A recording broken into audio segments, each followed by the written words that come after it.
Since the beginning of time, humans have always wanted one thing: evolution. To turn lead into gold, poverty into abundance, confusion into enlightenment. But to truly evolve, we first have to understand who we really are. Every age found its own way of chasing that idea. The alchemists tried to master transformation. The Gnostics searched for truth beyond the illusion of the world. And the chaos magicians learned to shape reality with the mind itself. In this video, we'll explore the key ideas behind these three ancient paths of transformation, how each one tried to explain the hidden power within us and the universe around us. And we'll start where it all began, with alchemy. To understand alchemy, we must first walk through its stages, symbols, and secrets. Let's begin. The magnum opus. The magnum opus, or the great work, is the beating heart of alchemy. It's what every alchemist, mystic, and philosopher secretly chased. Not just the transformation of metals, but the transformation of the self. On the surface, it looked like a quest to turn lead into gold, but that was only half the story. To real alchemists, lead symbolized the heavy, unconscious parts of the human soul. Fear, ignorance, greed, and gold represented the purified spirit, shining with wisdom and truth. So when they said transmutation, what they really meant was enlightenment through evolution. The magnum opus describes a series of stages, not just chemical reactions in a flask, but psychological and spiritual milestones. Each stage represents a kind of death and rebirth, dissolving what's impure so that something higher can emerge. In simple terms, the magnum opus is a map of inner transformation, the same journey every soul takes when it evolves from confusion to clarity, from fragmentation to unity. The Tria Prima. The Tria Prima, sulfur, mercury, and salt, are the holy trinity of alchemy. Every alchemist believed that all matter, from the densest metal to the human soul, was built from these three divine principles, not chemical elements, but spiritual essences that describe how life behaves and transforms.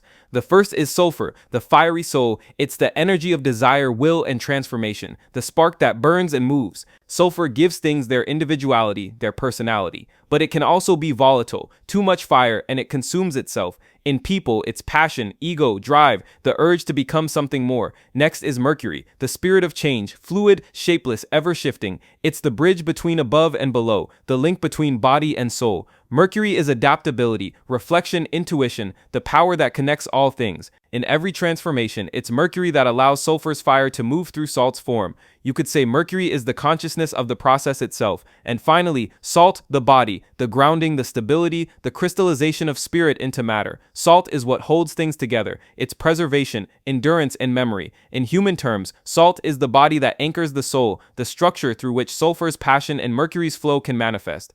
Together, these three aren't just ingredients, they're forces of existence. Sulfur is the soul that dreams, mercury is the spirit that connects, salt is the body that endures. Every process of creation, destruction, or rebirth, whether in the cosmos or the self, happens through these three interacting. They are the eternal dance of fire, flow, and form, life's alchemical equation. To the alchemist, mastering the Tria Prima meant mastering the universe, because when you understand the balance of sulfur, mercury, and salt, you don't just change metals, you become the fire that forges them.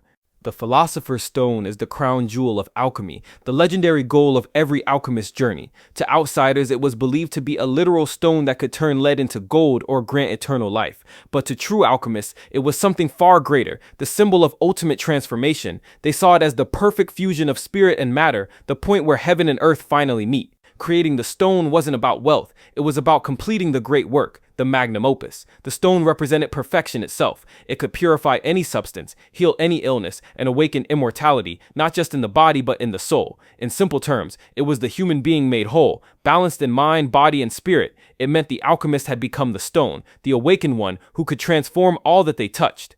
In later centuries, mystic psychologists and philosophers reinterpreted it. To them, the philosopher's stone wasn't hidden in the lab, it was hidden in the psyche. It was the point where the shadow is integrated, the ego dissolves, and the divine self emerges. The alchemist. The alchemist isn't just a scientist. He's a philosopher, a mystic, and a dreamer all in one, the bridge between heaven and earth. Every experiment, every reaction, every spark is a reflection of the inner journey, a conversation between the human spirit and the divine. To the alchemist, the universe is alive, a breathing being made of hidden patterns and sacred geometry. Everything is connected and everything can be transformed. Lead can become gold, ignorance can become wisdom, and man can become divine. That's the secret at the heart of alchemy, the belief that matter isn't dead, it's sleeping, waiting to awaken through understanding. The true alchemist doesn't work to dominate nature. He works with it. He listens to it, learns its language, and collaborates with its intelligence. The furnace isn't just an oven, it's a symbol of the inner fire, the burning desire for truth. The crucible isn't just a tool, it's the heart, where opposites melt and fuse into unity. Every great alchemist was also a mystic. They spoke in riddles, symbols, and paradoxes, because truth can't always be told directly, it must be experienced. When they wrote about distilling spirits or purifying metals, they were really describing spiritual purification, the process of stripping away what's false until only what's real remains. In the end, the alchemist's greatest experiment isn't in the lab, it's in himself. He's the matter being dissolved, purified, and reborn. Through patience, suffering, and revelation, he discovers that the power to transform the world begins with transforming himself. The 4 stages of the magnum opus. The magnum opus has 4 stages of transformation, each one a mirror of death, rebirth, and awakening. Together they describe not just the making of gold, but the making of a soul. The first stage is Negrito, the blackening. Everything begins in darkness. Negrito is the stage of decay, chaos, and dissolution when the old self begins to fall apart. It's the burning away of illusions, the confrontation with shadow, the realization that your former identity can't take you any further. In the laboratory, it looked like putrefaction, the rotting of matter in the flask. But symbolically, it's the ego dying so the spirit can be reborn. It's uncomfortable, messy, and necessary. The alchemist said, "No gold without fire. You must be broken before you can be purified." The second stage is albedo, the whitening. After destruction comes cleansing. Albedo is the washing of the soul, the purification of what remains after darkness. It's clarity returning after confusion, the moonlight after the storm. In this stage, the alchemist separates the pure from the impure, distilling truth from illusion. Emotionally, it's when guilt, shame, and fear begin to dissolve, replaced by forgiveness and peace. The waters of albedo baptize the spirit. You are reborn but not yet whole. The third stage is citrinitas, the yellowing. Citrinitas marks the awakening of inner light. The purified soul begins to shine with understanding. Its illumination, the realization of wisdom, balance, and higher vision. The yellow color symbolizes the rising sun, consciousness expanding beyond the personal self. In the lab, this stage corresponded to the appearance of golden hues, proof that transformation was underway. Spiritually, it's when intuition and intellect begin to work together, knowledge turning into insight. The final stage is rubedo, the reddening. This is the completion, perfection, and union of all opposites. Rubedo is the marriage of spirit and matter, masculine and feminine, heaven and earth. It's the creation of the philosopher's stone, the perfected state where everything becomes one. Here, the alchemist's inner fire stabilizes into gold, no longer consuming but illuminating. It's enlightenment realized through experience, not escaping the world but transforming it. In rubedo, the alchemist doesn't just find the divine, they become it. Transmutation. On the surface, it was the legendary process of turning lead into gold, but beneath that legend hides one of humanity's oldest spiritual secrets, that everything can change, including you. To the alchemists, metals were living things, souls evolving deep within the earth. Lead wasn't dead metal, it was immature gold trapped potential waiting for refinement.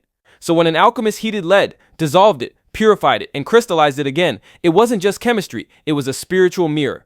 They believed that by refining matter, they were also refining the self. Every fire in the furnace symbolized the fire of consciousness, burning away ignorance, fear, and illusion. Each reaction, each transformation, was a reflection of inner change. When the metal turned to gold, it meant the soul had become pure light. But transmutation wasn't limited to metals. It applied to thoughts, emotions, even destiny. Hate could be transmuted into compassion, fear into courage, pain into wisdom. That's the secret behind all alchemical symbolism. It's the story of the human spirit learning to transform its own lead. Long before chemistry, alchemists believed that everything in existence, every star, plant, animal, and even thought, was made from 4 living forces: earth, water, air, and fire. They weren't just physical substances, they were energies of existence, each one a personality of the universe. Let's start with earth. Earth is the solid, the stable, the material. It represents body, matter, and structure. Everything you can touch and rely on. It's gravity, bones, mountains, and roots. But spiritually, earth is your foundation. Discipline, patience, grounding. Without it, you drift. With too much, you get stuck. It teaches that growth requires roots and release.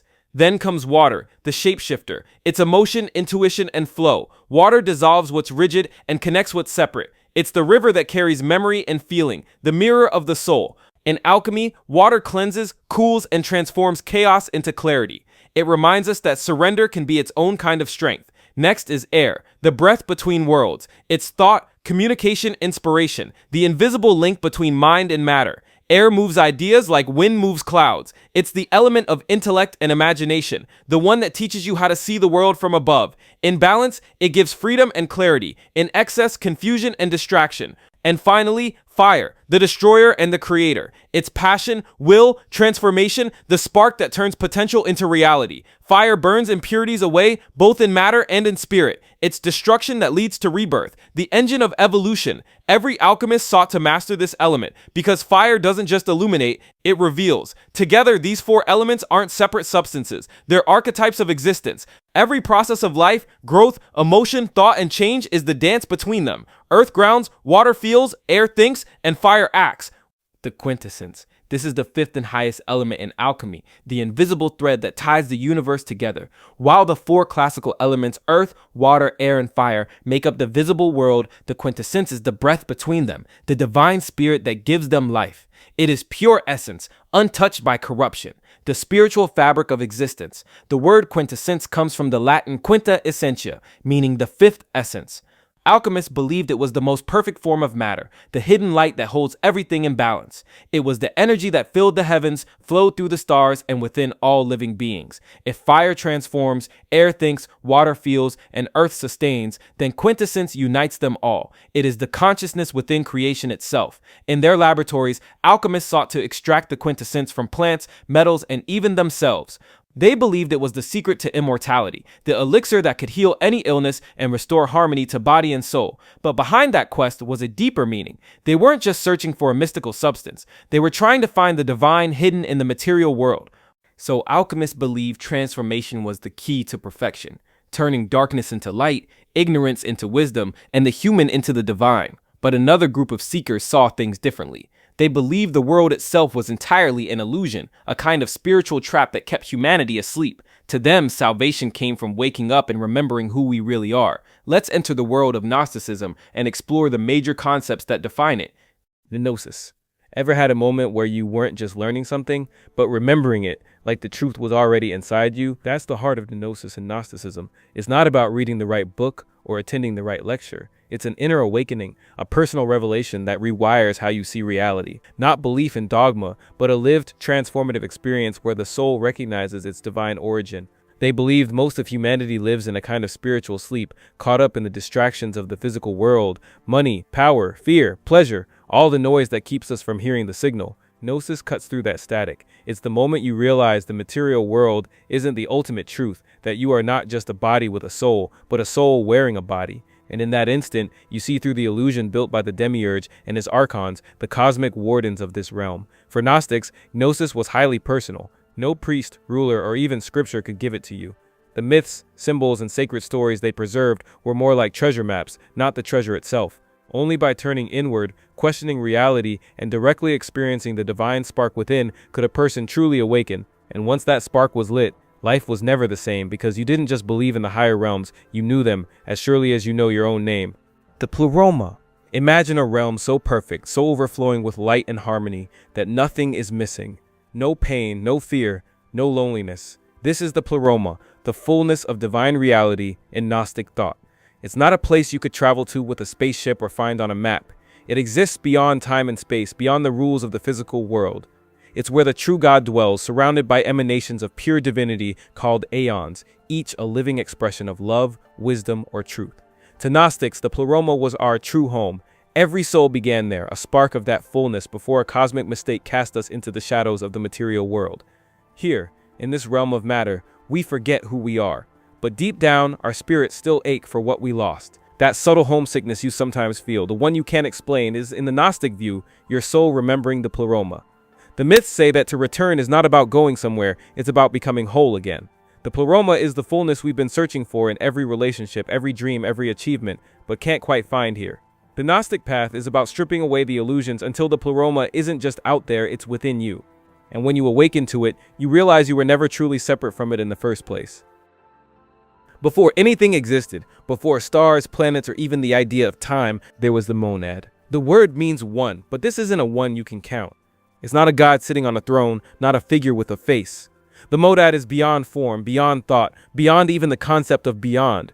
It is the source from which all reality flows, a still, infinite ocean of being that has no beginning and no end. Gnostics described it as pure, unknowable perfection, so vast that even the highest spiritual beings cannot grasp it completely.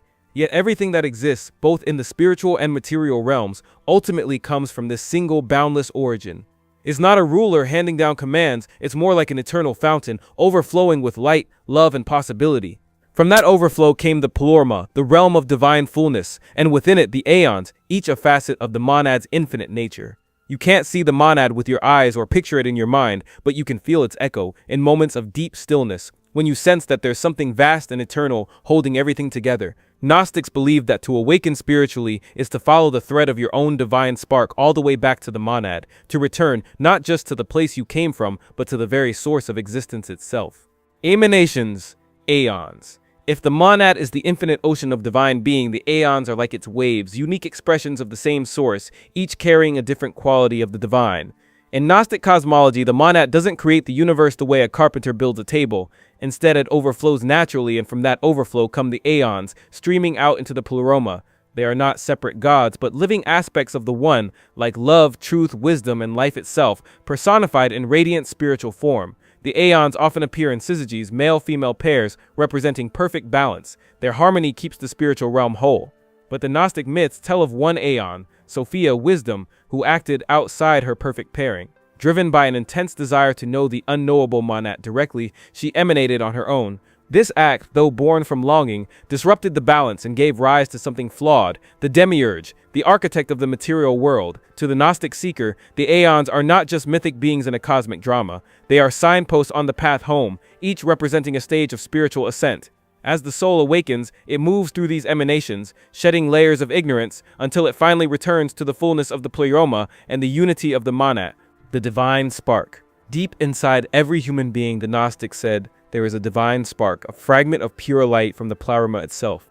It's not a metaphor for potential or goodness, it's literally a piece of the true God hidden beneath layers of flesh, thought, and illusion. This spark is eternal, untouched by the flaws of the material world, yet trapped here because of the demiurge's creation. Most people go through life unaware it's even there. They get caught up in work, pleasure, fear, and survival, never realizing that the quiet ache they sometimes feel, that sense of being out of place, is their soul's homesickness for the realm it came from.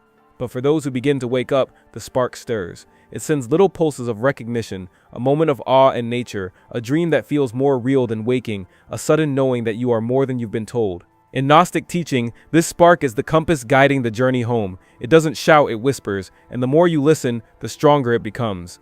To awaken the divine spark is to remember who you truly are, not just a body, not just a mind, but a being made of the same essence as the infinite monad, the material world as a prison. To the Gnostics, the world we see and touch isn't our true home. It's a cleverly built prison, not a prison of stone and iron, but one made of flesh, time, desire, and distraction. Everything here, from the daily grind to the cycles of birth and death, is designed to keep the soul looking outward instead of inward. The architect of this prison is the demiurge, and his wardens are the archons, forces that maintain the illusion that this physical realm is all there is. This prison is tricky because it doesn't always feel like one. Sometimes it seduces with beauty, love, and pleasure. Other times it traps with fear, pain, and loss. But either way, it keeps the soul invested in the game. Gnostics believe that as long as we are enchanted by the material world, whether through its pleasures or its struggles, we remain bound to it. But cracks appear in the walls, a moment of deep stillness, a dream that feels like a memory from somewhere higher, a sudden unshakable sense that there's more than this. These flashes are glimpses through the bars. The Gnostic path is about noticing those cracks, following the light that shines through them, and ultimately walking free from the prison altogether. The demiurge. In the Gnostic story, the demiurge is the great plot twist, the being who shaped the world we live in, but who is not the highest god. Born from Sophia's lone act of creation, he came into existence, cut off from the Pleroma's fullness. Lacking the light of the monad, he believed himself to be the only god and declared, "I am God and there is none beside me." To the Gnostics, this was not divine truth, it was cosmic ignorance.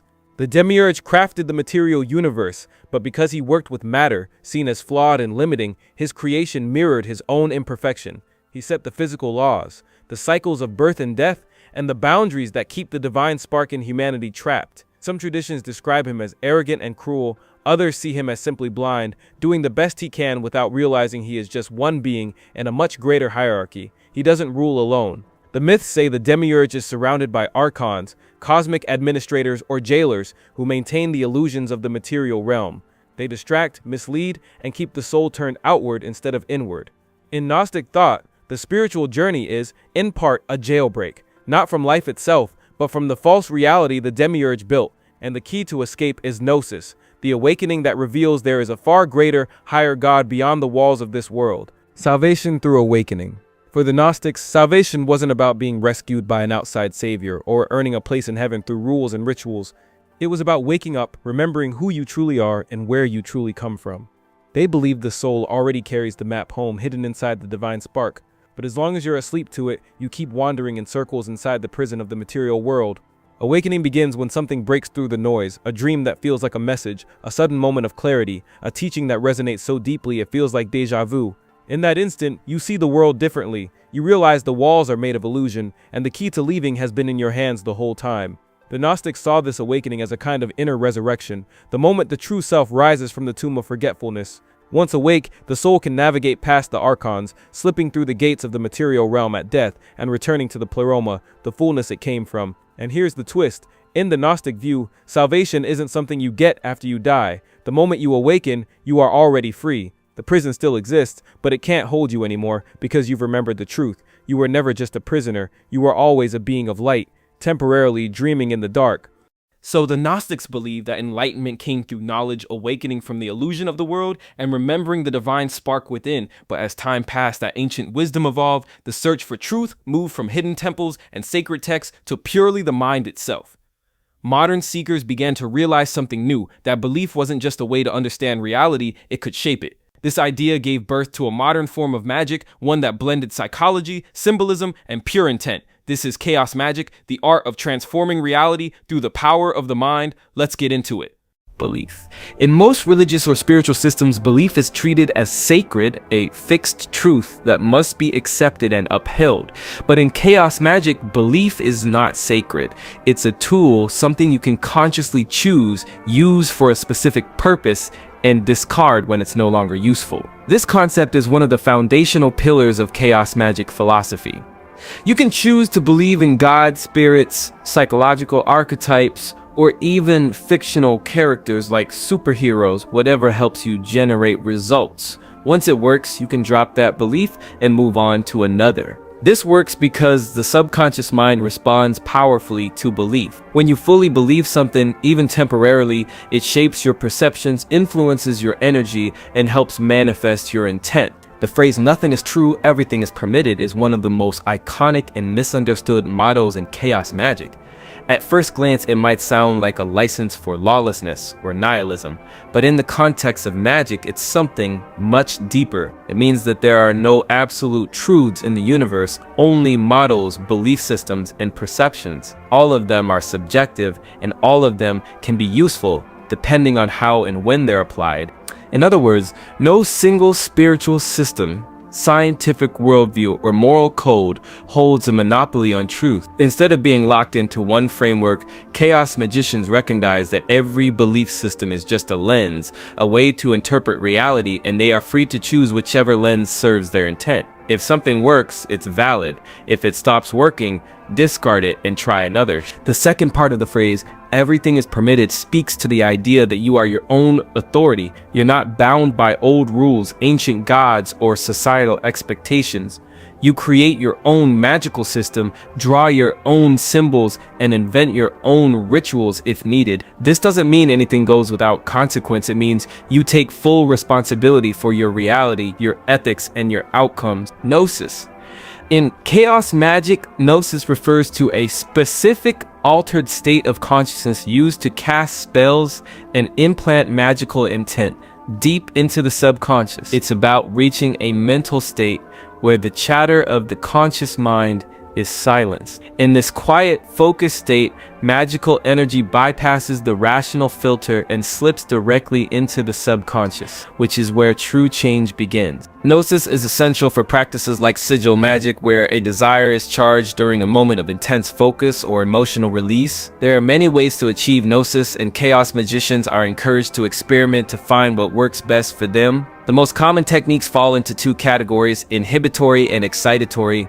Inhibitory gnosis is achieved through stillness, meditation, breath control, or sensory deprivation, calming the mind until only the magical intent remains. Excitatory gnosis, on the other hand, involves raising intense energy through dance, pain, drumming, chanting, orgasm, or extreme emotion, pushing the mind into a momentary state of overload that clears thought and creates a gateway for magical programming.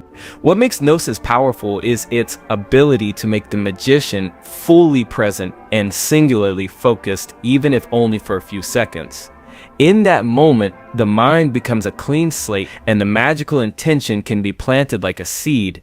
That's why chaos magic often emphasizes doing less ritual and more focused intent, because gnosis is the engine that drives effective results. Sigil magic. A sigil is a symbol created from a written intention. Essentially, it's a way to disguise your will in an abstract form so it can bypass your conscious mind and be planted into the subconscious. The process typically begins by writing down a clear statement of intent, such as, I attract financial abundance, then removing repeating letters and rearranging the remaining ones into a unique symbol. This custom symbol becomes the sigil, a magical container for your desire. But creating the sigil is only half the process. The real power comes when the sigil is charged, usually during a state of gnosis. In that moment of focused intensity, the sigil is imprinted deep into the psyche, where it begins to work behind the scenes. The final step is forgetting.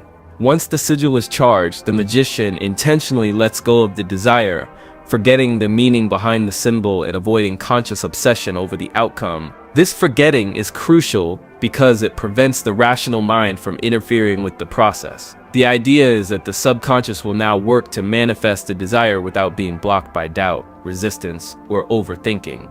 Paradigm shifting. In chaos magic, paradigm shifting is the practice of moving fluidly between different belief systems or paradigms depending on what best serves your magical goal. A paradigm could be anything: ancient mythology, scientific rationalism, angelic systems, pop culture, psychological models, or even something entirely made up. This ability to shift paradigms at will is one of the most liberating and powerful aspects of chaos magic. It allows the magician to tap into any symbolic system and draw energy from it, regardless of cultural or historical origin. It also avoids the limitations of traditional systems that demand faith, obedience, or consistency. Paradigm shifting trains the mind to become flexible, imaginative, and psychologically adaptable, all of which are essential traits for effective magic. Servitors.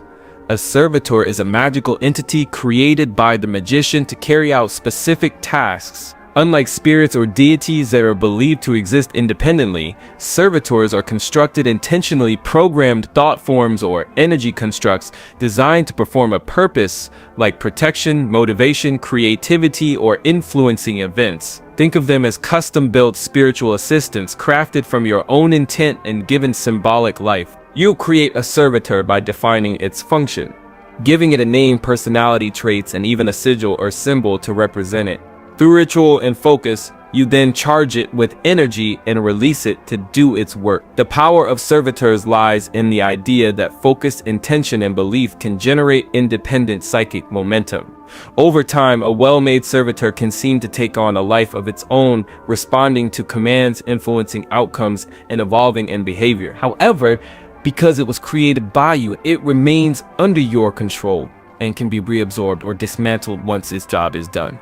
Anti-dogma. One of the defining features of chaos magic is its anti-dogma attitude, a rejection of rigid rules, sacred traditions, and unquestioned truths. While most magical systems are built on layers of ancient doctrine, initiatory paths, and strict moral codes, chaos magic throws all that out the window. Instead, it embraces a flexible experimental approach where personal experience matters more than tradition. This rejection of dogma isn't about disrespect, it's about avoiding stagnation, blind faith, and magical elitism. This mindset keeps the work alive, evolving, and grounded in personal truth rather than tradition or authority. Inner knowing. In chaos magic, inner knowing refers to the deep intuitive understanding that arises from personal experience rather than external teachings. often accessed through gnosis meditation, trance states, or even trial and error experimentation. Unlike conventional spiritual systems that rely on sacred texts or gurus to define what's real or valid, chaos magic places trust in the magician's own insight. If something works for you, if it feels right on a gut, energetic, or subconscious level, then it's considered meaningful and effective. Inner knowing empowers the magician to navigate multiple paradigms, test various systems, and discard what doesn't resonate, all without guilt or fear of getting it wrong.